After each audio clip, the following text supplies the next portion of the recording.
I'm sorry, go ahead. If you want to get rid of a culture, you destroy them as a whole. You kill their children, infants and nursing babies. You think that's fair?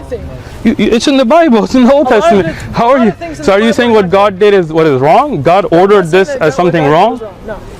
So which one is it? Is it a good thing or not? Okay. Is God allowed to kill someone?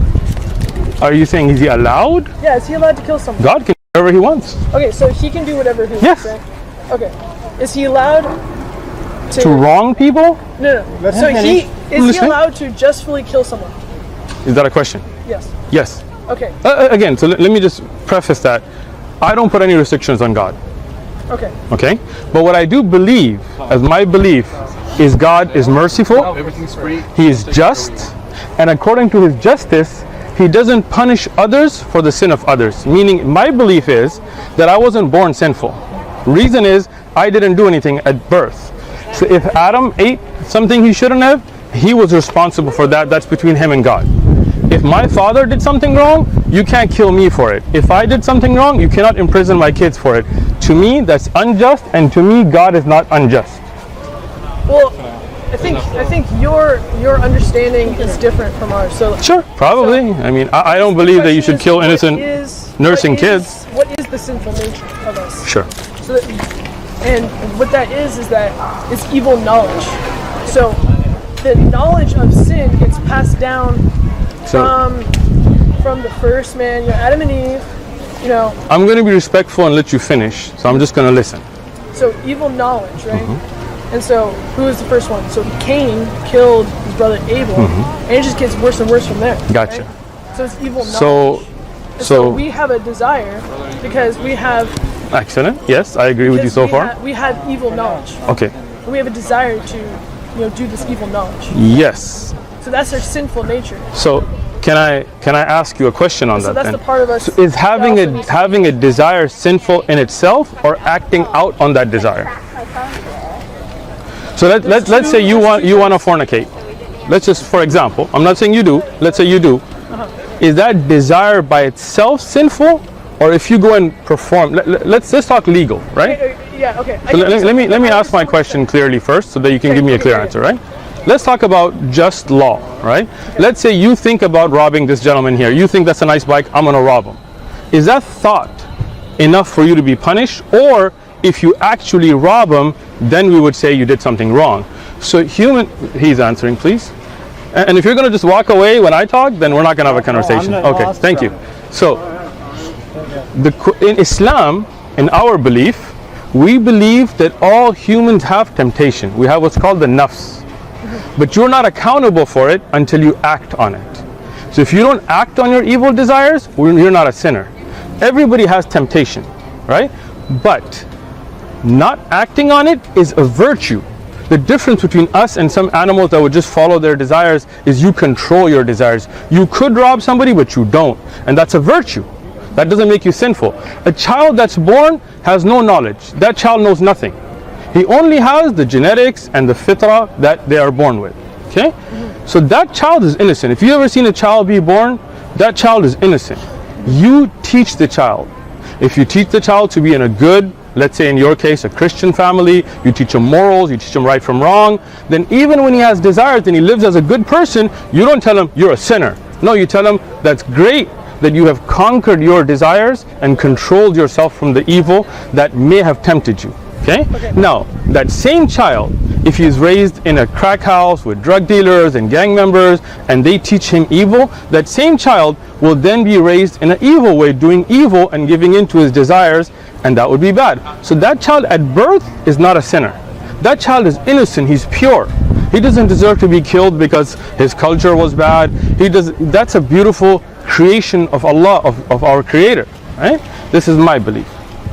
I will now respectfully listen. So there's two things. There's thinking about a thing that is sinful. Okay. There's agreeing with something that is sinful. So a child agrees with sinfulness? Come on, bro. Come on. No. All I'm saying is that there's three things. A child that's born, a baby, how is he sinful? What has he done? What has he agreed? What has he agreed to? You're not listening to me. I'm listening. Okay. There are three things. Okay. There's thinking about something that is sinful. Okay.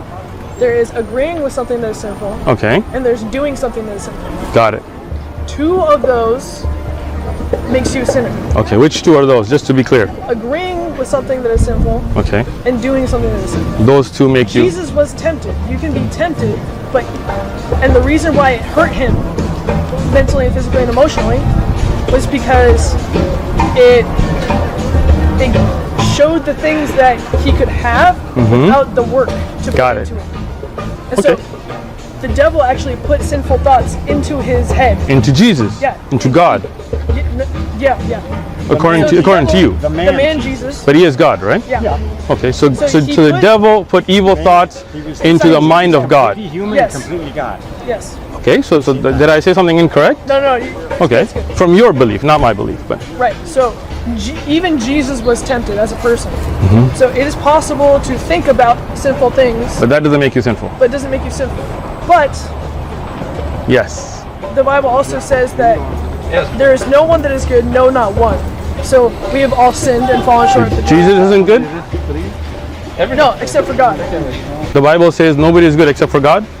Nobody is good, no, not one. So this Except is for one God. of The Bible says kings- except for God. This is one of the kings. Can you show me the verse? I just want to understand. Except for King David. Jesus. Can I see the verse, please? You can Google it. You got the internet. And while you're doing that, let me just, from what you said, the three things that you said, that sinning is evil, agreeing or seeing sin, continuing sin is evil, but thinking sinful is not evil. Which one of these does a child have as birth that makes him sinful? Okay, now you. I asked him a Has question. Sinful nature. So you just said, that we have wait, desire. I'm sorry, can I speak now? Okay. I listened to you. You said that if you are thinking of sin, if you're tempted by sin, that doesn't make you evil. A child doesn't sin, nor does he agree with sin or continue sin at birth. So according to what you said, the child is not sinful. And now you just I changed didn't it. say all children are not sinful. What? So children are I not didn't born say- with I sin? didn't say anything about children. You're That's not confusing what- me, bro. I didn't say Are you anything born with sin or not? Yes. No, You you're are- born with a sinful nature. That's what I would. Nature. I would say you're born. Are you born with sin, yes or no? Are you born with It sin? depends You what can you draw a mean by fine born line. with sin. So I'm trying to ask you for an answer from that fine line. A child Child that is innocent, that's born, is he sinner? is born with original sin, So he is a sinner. so he's a sinner. Thank you. So From day you're one. saying a child from day one is a sinner. Yeah. I disagree with that. And the And let me Yeah, go ahead. there's I'm going to two listen to you. different- there's committing a sin. Okay. And the child can't commit a sin at that age. Okay. Okay. But he inherited it. How can you inherit sin? That's like Adam. saying that if my father sinned, you would arrest me for it. And let me make one point about Sure. the extinction you're making about killing babies. That was the Old Testament. The same God, right? That's right. You guys were talking about the Old Testament. That's why I brought the Old You can Testament listen in. to me? Yes. Okay, you're talking about the Old Testament. Mm-hmm. The New Testament changed a lot of the Old Testament. Okay. And do you also agree that God knows everything, and God's all-knowing into the future, into the past? Are you asking me a question I'm to asking you respond, a or am I question. listening? I'm asking you a question. I believe God knows everything. Including what's going to happen into the future. Yes. All right. In the Old Testament, when the babies who were raised like that, Mm-hmm. and who were going to be, their parents were killed, and they were going to be passed on to, Sure. to equally evil parents, and Okay. they raised that. God knows that. God knew that. Can the I- way the children? No, wait till I'm done. I'm listening. God knew that way ahead of time. So He said, "I know how the children are going to turn out. Kill them. Okay. That's what you're saying. Kill them." That's exactly Let me- what God let me- would do. let me ask He you knows then. how those children. I turn listened out. to you, right? Yep. Okay. Now, in the verse here, it says woman, infant, nursing child, ox and sheep, camel and donkey.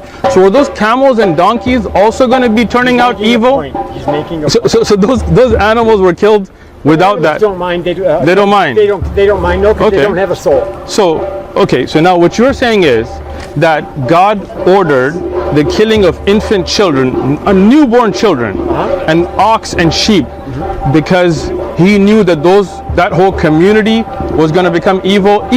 Can I finish? Even if the leaders of that community, who according to you were doing evil, were removed, but somehow the genes there were so powerful that even without any elders, with the whole Amalek being destroyed, those children had to turn out evil. To me, that's not a merciful God. Yeah. To me, killing the animals of that area for no reason, not to eat, not for hunting, not for survival. Let me finish. To me, that's not. To me, this is not a just God. To me, in my opinion. Okay, can I Okay, finish? please. Okay, when he said kill all the animals, he was thinking, we don't want to profit. We don't want. God says, we don't want you to profit anything from these people, from these evil people, or their civilization. Or Again, no matter what did the poor ox or sheep or donkey do? What fault did they have? It doesn't matter. They don't matter. And they don't matter. That doesn't matter. They're not Wow. God's people. He didn't want his people to profit off of that evil civilization.